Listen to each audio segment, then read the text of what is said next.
sarsyadong isda. Ay, cooking ko na. For today's video mga idol, isarsyado ako ng isda idol, alumahan. Ito yung kamatis, itlog, sibuyas. Salang na po.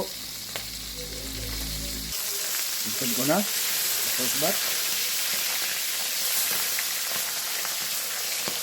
Nakakuha ko na yung first batch. Second batch na.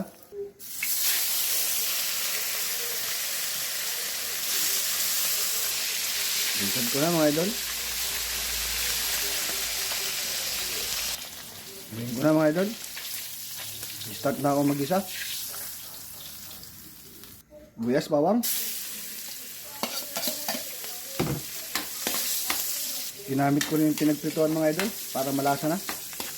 Ganyan na. Kamatis mga idol. Kasi ko ng matagal. Gusto ko yung durog na durog yung kamatis. Hindi ko na pang palasa mga idol. Patis. Okay. Alinta mga idol. Ginisa mix mga idol. Mix all the way mga idol. Hanggang lumapot.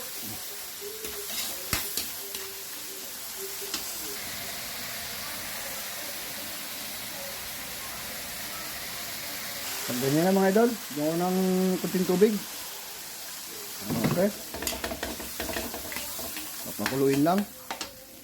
Lagay ko na yung siling panigang. Nugasan ko na rin yan. Hingin ko lang. Litbang ko na siya. Kulang ng alat mga idol. Nagdagan ko ng kuting patis. Ganyan na mga idol. Lagay ko ng itlog. Na binate. 3 itlog. Mga 6 na kamatis. Ay, simpleng ulam mga idol. Pero masarap. Paborito po ng anak ko yan. Mga idol, sarsyadong isda. Yan, sinampong gusto ko dyan.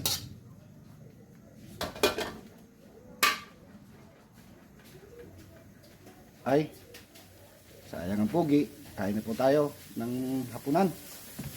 Bye bye.